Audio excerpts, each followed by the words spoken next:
Hello friends, today we are going to discuss on the topic precise writing. Friends, do you know what is precise writing?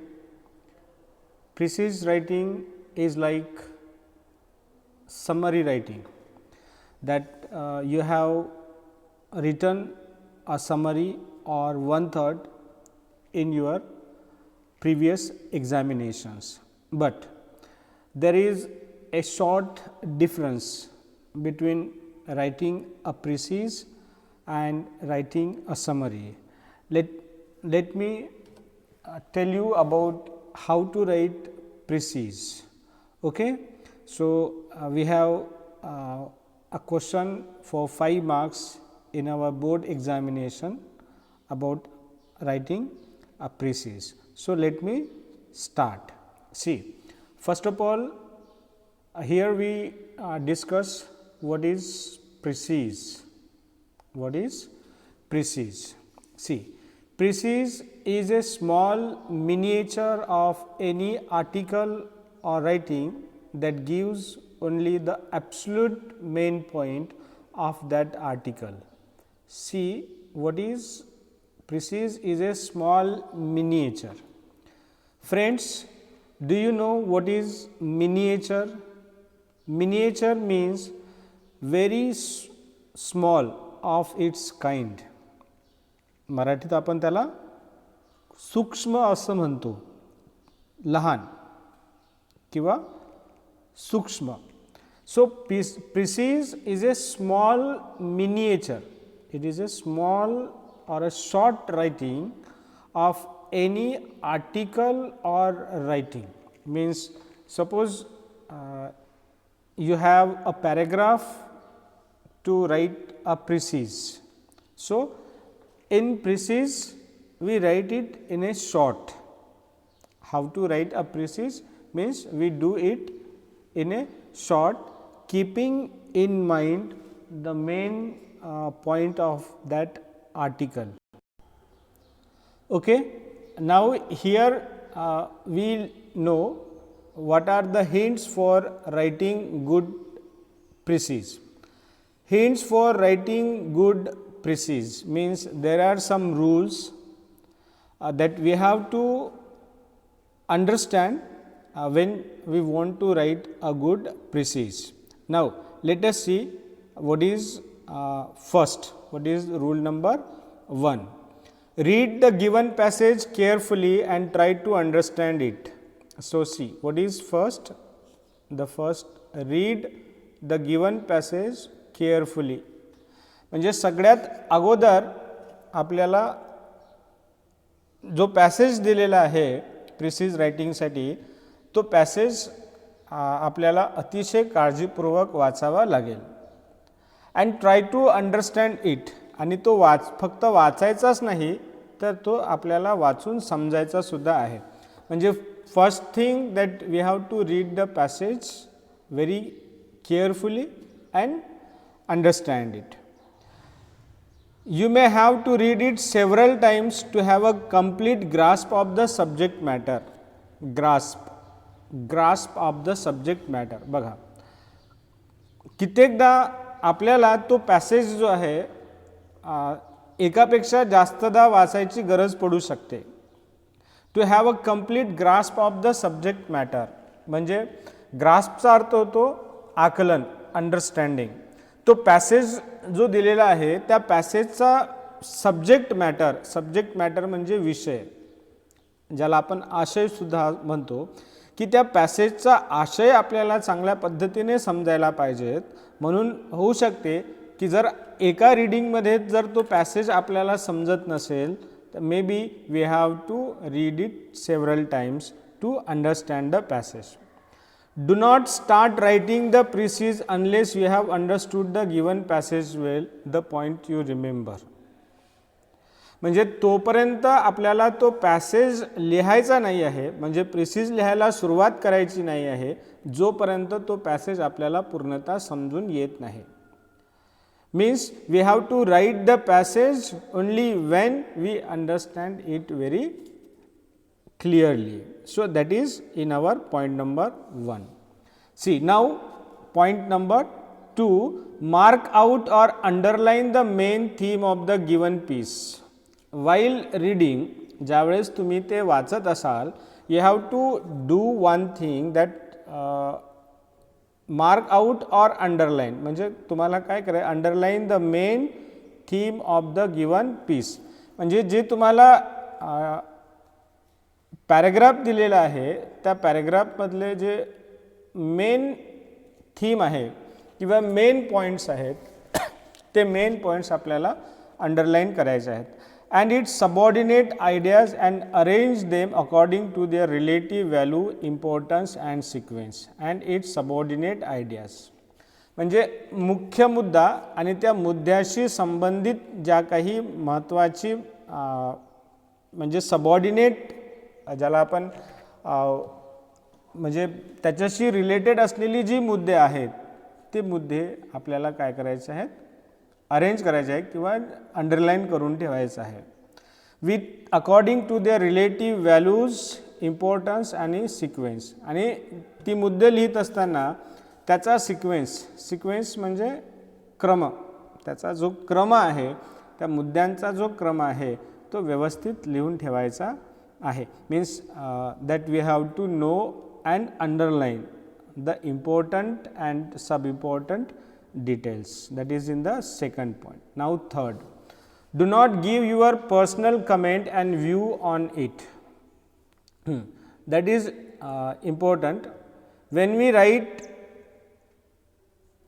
a precis, that we have to think that do not give your personal comments and view on it. म्हणजे precis लिहित असताना आपण म्हणजे स्वतःहून एखादी comment जे आहे, personal comment जे आहे ते कमेंट त्या प्रिसिजमध्ये द्यायचा नसतो. म्हणजे आपल्याला त्या प्रिसिजमध्ये ज्या रायटरनी जे काही लिहून ठेवलेलं आहे तेच आपल्याला स्वतःच्या ओन लँग्वेजमध्ये लिहायचं आहे. आपल्या जवळून काही नवीन वाक्य जे आहे ती नवीन वाक्य प्रिसिजमध्ये लिहायची नसतात. You are to be faithful to the author of the original passage and should only faithful forward. याचा अर्थ काय होतो की लेखकाने जे लिहिलेलं आहे नेमकं त्याच गोष्टी ज्या आहेत आपल्याला नमूद करायच्या आहेत, लिहायच्या आहेत. We are not going to write our own personal comments. म्हणजे आपल्याला स्वतःची कमेंट्स लिहायची नाही.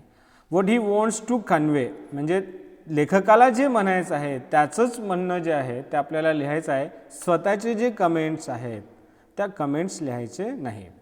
Give your attempted precise, simple, concise and well connected form so that reader may understand easily.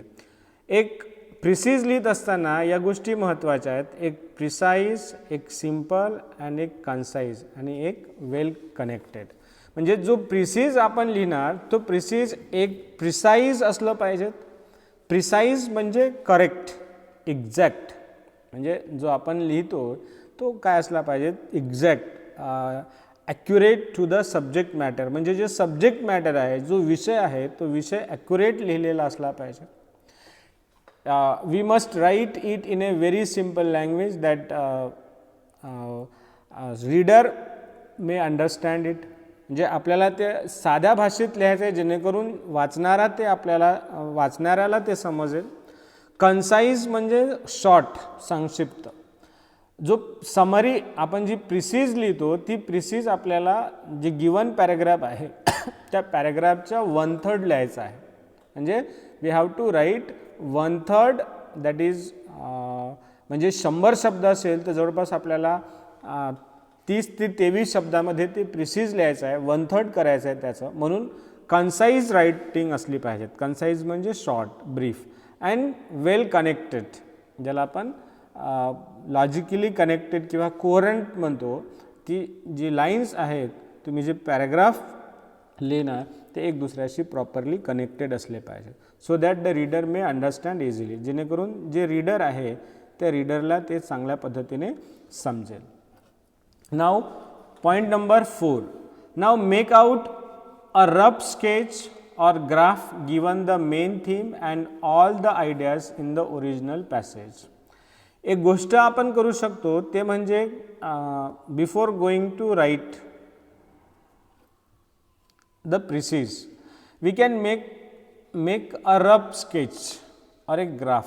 म्हणजे प्रिसिजला डिरेक्टली हात न लावता म्हणजे डिरेक्ट प्रिसिज लिहायला सुरुवात न करता आपण त्याची सुरुवात एखादी रफ स्केचमध्ये करू शकतो, जिथे आपण जे मेन पॉईंट्स आहेत आणि त्याच्याशी रिलेटेड जे सब पॉईंट्स आहेत ते आपण लिहून ठेवू शकतो आणि त्यानंतर त्याला कनेक्ट करता येईल. So in a coherent continuous narrative form and afterwards we can write it in a coherent continuous narrative form. coherent म्हणजे लॉजिकल, कोहरंटचा अर्थ काय होतो लॉजिकल. मग त्यानंतर एकदा की मेन पॉईंट्स आणि सबऑर्डिनेट डिटेल्स आपल्या लक्षात आले की मग त्याला त्या प्रॉपर सिक्वेन्समध्ये त्या लॉजिकल ऑर्डरमध्ये आपण ते प्रिसिज लिहून ठेवू शकतो. Using your draft should approximate to 1/3 of the original passage. म्हणजे जे तुम्ही ड्राफ्ट बनवाल किंवा जे तुम्ही शॉर्ट पॅरेग्राफ लिहाल ते शॉर्ट पॅरेग्राफ 1/3 असलं पाहिजे. मीन्स दॅट इज जसं मी या अगोदरही सांगितलं की जर 100 शब्दात जर पॅरेग्राफ असेल तर जवळपास 30 ते 23 शब्दामध्ये प्रिसिज आपल्याला लिहिता येईल.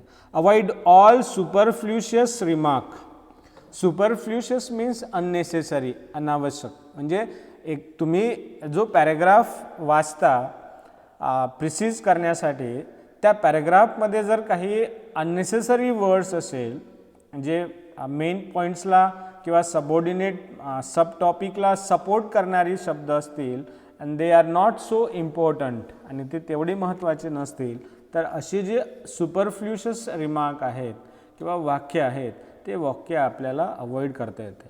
त्याच पद्धतीने इल्युस्ट्रेशन म्हणजे काही गोष्टी समजून सांगण्यासाठी त्या उदाहरणाद्वारे स्पष्ट केल्या जातात.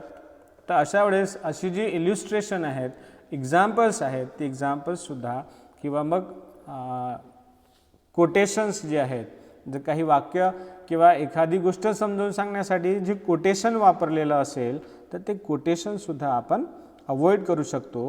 म्हणजे यामध्ये आपल्याला असं लक्षात येईल की काय काय आपल्याला अवॉइड करता येईल. म्हणजे जे सुपरफ्ल्युशियस रिमार्क आहेत, इल्युस्ट्रेशन्स आहेत, एक्झाम्पल्स आहेत, कोटेशन आहेत ते आपल्याला त्या पॅरेग्राफमधून कमी करता येईल आणि मेन पॉईंट्स आणि त्याचं जे सब पॉईंट्स आहेत त्याला घेऊन आपल्याला तो पॅरेग्राफ डेव्हलप करता येईल. That is in point number 4. Now point number 5. As already pointed out, the precis should be in a indirect speech. आता लक्षात घ्या की प्रिसिज लिहित असताना तो इनडिरेक्ट स्पीचमध्ये असते. म्हणजे as we are third person narrating the paragraph. म्हणजे आपण ॲज अ थर्ड पर्सन ते नरेट करत आहे, त्यामुळे तो इनडिरेक्ट स्पीच फॉर्ममध्ये प्रिसिज असलं पाहिजे. Then third person and past tense. म्हणजे जनरली तो प्रिसिज जो आहे तो त्या पास्ट टेन्समध्ये असेल unless of course a particular universal truth is to be necessarily expressed. म्हणजे जर एखादी युनिव्हर्सल ट्रूथ असेल, वाक्यामध्ये जर युनिव्हर्सल ट्रूथ असेल, एखादी असं वाक्य असेल जे सत्य आहे, अशा वेळेस ते वाक्य आपण प्रेझेंट टेन्समध्ये लिहू शकतो. अन्यथा बाकीची डिटेल्स आहेत, suppose it is a story, so in case we can write it in to the past tense. Opening sentence of the point number 6 now. Opening sentence of the precis is always very important. आता लक्षात घ्या की generally जो प्रिसिजला म्हणजे प्रिसिजसाठी जो paragraph दिलेला असतो त्या पॅरेग्राफचा जो पहिला सेंटेन्स आहे ओपनिंग सेंटेन्स ते खूप महत्त्वाचं असते. Indicate what is to follow, so be carefully about it. म्हणजे जे ओपनिंग सेंटेन्स असते त्या ओपनिंग सेंटेन्समध्ये आपल्याला त्या पॅसेज कशाबद्दल वापरलेला आहे त्याबद्दलची माहिती असते. आणि जनरली की पहिल्या लाईनमध्ये सब्जेक्ट मॅटर मिळण्याची शक्यता असते. म्हणजे जर आपल्याला प्रिसिजला एक सुटेबल टायटल द्यायचा असेल तर त्या सुटेबल टायटल जो आहे ते पहिल्या वाक्यामधून मिळू शकतो. म्हणजे आपल्याला विषय समजण्यासाठी महत्त्वाचा असतो. Therefore it is said that you have to understand very carefully what is the opening sentence of the precis. म्हणून ते ओपनिंग सेंटेन्सवर फोकस करण्यात आलेलं आहे. त्यानंतर point number 7, do not borrow high flow ambiguous words or phrases from the original passage. आता कसं असते की एखादी रायटरनी तो पॅसेज लिहिलेला असेल तर तो पॅसेज जो आहे तो पॅसेज काय असेल, हाय फ्लो म्हणजे खूप जी भारदस्त शब्द आहेत, डिफिकल्ट वर्ड्स आहेत, अशा डिफिकल्ट वर्डनी. त्यानंतर ambitious word means unclear words, म्हणजे जी शब्द स्पष्ट आहेत, पूर्णतः स्पष्ट नाहीत. तर असे जे पॅसेजेसमध्ये जे शब्द आलेले आहेत तो ट्राय टू अवॉइड देम, म्हणजे असे शब्द वाक्यात म्हणजे प्रिसिज लिहित असताना ते आपल्याला अवॉइड करायचं आहे. That is suicidal for a good precis. Use your own simple, हे महत्त्वाचं आहे, use your own simple concise and idiomatic English. ज्यावेळेस आपल्याला प्रिसिज लिहायचा असतो त्यावेळेस आपल्याला आपले जे ओन लँग्वेज आहे, सिम्पल ओन लँग्वेज जे आहे, त्या सिम्पल ओन लँग्वेजमध्ये, कन्साइज फॉर्ममध्ये म्हणजे शॉर्ट फॉर्ममध्ये, अँड इडिओमॅटिक इंग्लिश म्हणजे थोडी बहुत जी इंग्रजी आहे ती थोडी इडिओमॅटिक असली पाहिजेत, लॉजिकल असली पाहिजेत. आणि त्यानंतर काय गोष्टी आपल्याला अवॉइड करायच्या आहेत तर अवॉइड स्पेलिंग मिस्टेक्स. यामध्ये जे स्पेलिंग्स मिस्टेक असतात किंवा पंक्च्युएशन मिस्टेक किंवा grammatical mistakes. While writing precise that we have to think about these 3 points, that we have to avoid spelling mistakes, punctuation mistakes and grammatical. Means we cannot go with the grammatical mistakes when we form a precise. Okay, now point number 8. Now revise your draft keeping in view all the hints and requirements of a good precise given above. Next, finally that we have to do that we have to revise our draft. म्हणजे जे तुम्ही जे काही short मुद्दे काढून ठेवलेले आहेत, supporting top main points and sub points जे काढलेले आहेत ते सब पॉईंट्स जे आहे एकदा आपल्याला वाचायची आणि समजून घेण्याची आवश्यकता आहे. जर आपण ती सब पॉईंट्स काढलेली जर परत वाचली आणि समजून घेतली तर एक चांगला प्रिसिज जो आहे तो आपण लिहू शकतो. Now point number 10, never forget to give your precis a suitable title, that is a must. आणि त्यानंतर सर्वात महत्त्वाची गोष्ट म्हणजे त्या प्रिसिजला शेवटी एक सुटेबल टायटल जे आहे ते सुटेबल टायटल आपल्याला द्यायचा असतो. तर या गोष्टी लक्षात ठेवून म्हणजे when we want to write a precis that we have to keep these important points in our mind so we can write a good precise. तर या गोष्टी जर आपण डोक्यामध्ये ठेवल्या तर नक्कीच आपण एक चांगला प्रिसिज जे आहे ते लिहू शकतो. दॅट इथे आपण किती पॉईंट्स डिस्कस केलेले आहे, 9 पॉईंट्स. म्हणजे या 9 मुद्द्यांना जर आपण लक्षात ठेवला तर आपण एक चांगला प्रिसिज जे आहे ते प्रिसिज लिहू शकतो. म्हणजे first is read the given passage carefully. दिलेलं पॅसेज जे आहे ते शांत चित्ताने आणि काळजीपूर्वक 2-3दा वाचणं गरजेचं आहे. जे main points, underline the main theme of the given piece. म्हणजे जे पॅरेग्राफ तुम्हाला पीसीजमध्ये कन्वर्ट करायचं आहे त्या पॅरेग्राफला तुम्हाला काय करायचं, जे इम्पॉर्टंट पॉईंट्स असतील ते इम्पॉर्टंट पॉईंट्स आणि सब पॉईंट्स आपल्याला अंडरलाईन करून ठेवता येईल. स्वतःचे कमेंट्स लिहायचे नसतात,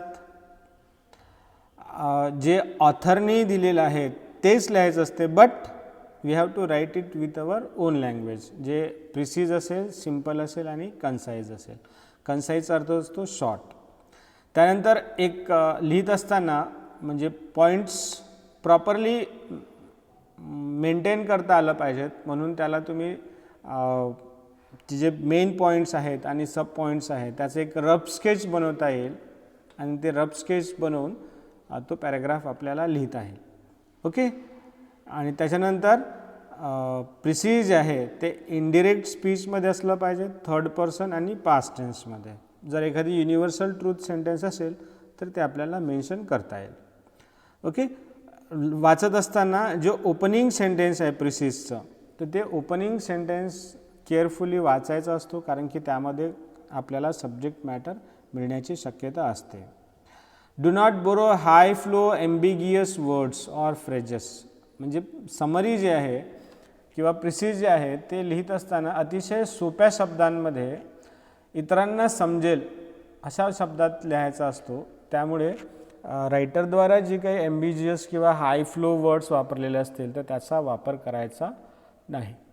आणि शेवटी प्रिसिज लिहिण्या अगोदर तो आपण जे ड्राफ्ट बनवलेला आहे ते ड्राफ्ट एकदा वाचायचा आणि वाचल्यानंतर बघच आपण प्रिसिज लिहू शकतो. Never forget to give your precis a suitable title. आणि शेवटी जे प्रिसिज लिहिलेलं आहे त्या प्रिसिजला एक सुटेबल टायटल जे आहे ते सुटेबल टायटल आपल्याला देता येईल आणि प्रिसिज लिहिता येईल. Okay, that's it for today.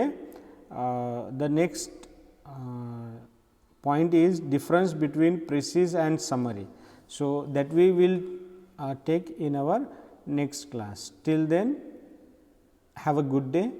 Bye.